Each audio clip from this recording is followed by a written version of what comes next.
décembre 2024, cela a fait 7 ans jour pour jour que Johnny Hallyday nous a quittés. 7 longues années et pourtant, la mémoire du rocker, qui s'est éteint à 74 ans dans sa maison de Marne-la-Coquette, Hauts-de-Seine, toujours en vente, des suites d'un cancer du poumon, continue d'être célébré par ses millions de fans. Ses proches aussi ne l'oublient pas, à l'image de son petit-fils de 20 ans Cameron. Au même trait que son grand-père, qui n'a pas oublié cette date si symbolique. Sur son compte Instagram, le fils de David Hallyday et Alexandra Pastor a publié une jolie photo en noir et blanc qui date de plusieurs années sur laquelle on peut le voir enfant, devant de Johnny Hallyday qui lui fait un gros câlin.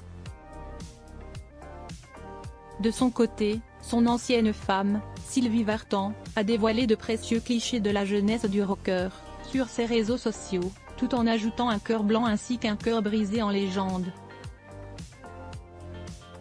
Preuve que l'interprète de Que je t'aime est toujours dans les cœurs des Français. Le 17 décembre prochain, l'esplanade Johnny Hallyday va être inaugurée au Zénith d'Auvergne en présence de Laura Smet.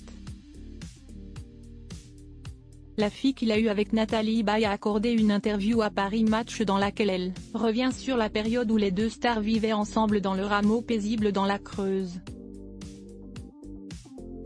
Si certains pouvaient s'imaginer que le rocker trouvait le temps long dans la région, ce n'était pas du tout le cas à en croire sa fille.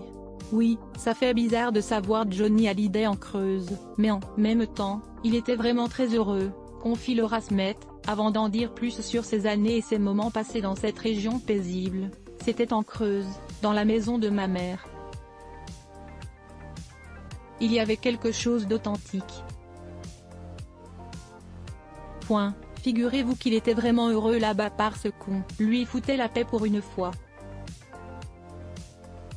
Il était nature, il était pas blond poussin, il allait chez le boucher tout le temps prendre des trucs,